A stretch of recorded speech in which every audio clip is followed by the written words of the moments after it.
Hello বন্ধুরা, আসসালামু আলাইকুম। কেমন আছো তোমরা? আমিও তোমাদের আশীর্বাদে দোয়ায় ভালো আছি। তো আজকে কেমন জানি মন খারাপ, ভালো লাগতেছিল না।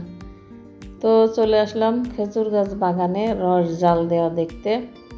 দেখো, শীতের দিনে সকালে রস জাল হচ্ছে তাফালেতে করে।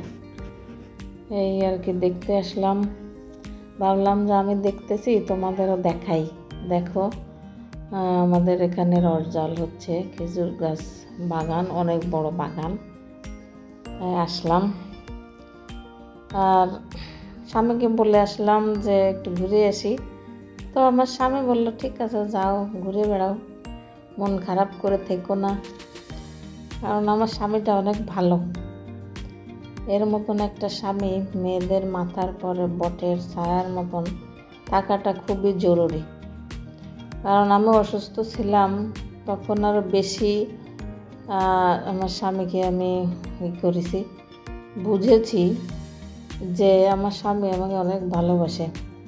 আমার যে সময় ক্যান্সার হয়েছিল, অন্য কোনো লোক হলে মনে হয় ফেলে চলে যেত। অনেকেই ফেলে চলে যায়, ক্যান্সার হলে মহিলাদের স্বামী চলে যায়, তারা ফেলে রেখে। কিন্তু আমার স্বামী আমাকে অনেক যত্ন করে ডাক্তার দেখাইছে, সে ইন্ডিয়ায় নিয়ে গেছে। ইন্ডিয়ায় নিয়ে চিনি না জানি না, সেখানে অনেক কষ্ট করছে, আমার পাশে ছিল, আছে, মনে হয় ভবিষ্যতেও থাকবে আশা করি। আল্লাহর অশেষ আশীর্বাদ যে উনি সবসময় আমার পাশে থাকে। ওনার মতন একটা মানুষ আমার জন্য আল্লাহ এই পৃথিবীতে পাঠাইছে। এই জন্য সবাই ওনার জন্য দোয়া করবা, যেন সবসময় সুস্থ থাকে, ভালো থাকে আমার স্বামী। আর আমিও আশা করি এমন একটা মানুষ সব মেয়েদের মাথার পরে ছায়া হয়ে থাকা খুবই জরুরি। স্বামী নামের এই মানুষটা খুবই ভালো হওয়া উচিত সবার ভাগ্যে। আমিও দোয়া করব যে আমার বন্ধুরা যারা আছে সবার স্বামী যেন এমনই হয়, ভালো হয়। সবাই যেন স্বামী নিয়ে সুখে শান্তিতে থাকে আমার স্বামীর মতো। তোমরাও আমার জন্য দোয়া করবা। দেখো খেজুর গাছগুলা দেখো কত সুন্দর।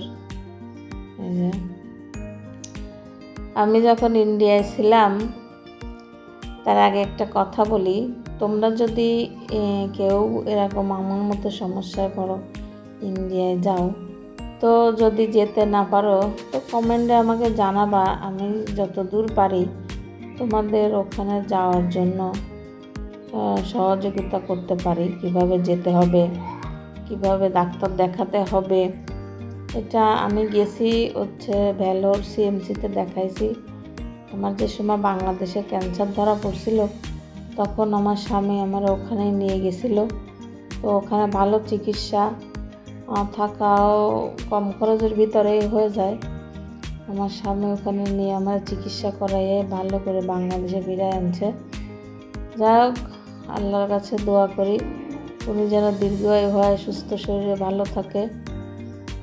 এই তোমরাও দোয়া করো। তো কেউ যেতে না পারলে আমাকে কমেন্টে জানালে আমি যতদূর পারি তোমাদের যাওয়ার জন্য হেল্প করব। তো বন্ধুরা ভালো থেকো, তোমরা আমার জন্য দোয়া করো, আমার স্বামীর জন্য দোয়া করো। আর খেজুর গাছগুলো কেমন দেখালাম আমাকে কমেন্ট করে জানাইও।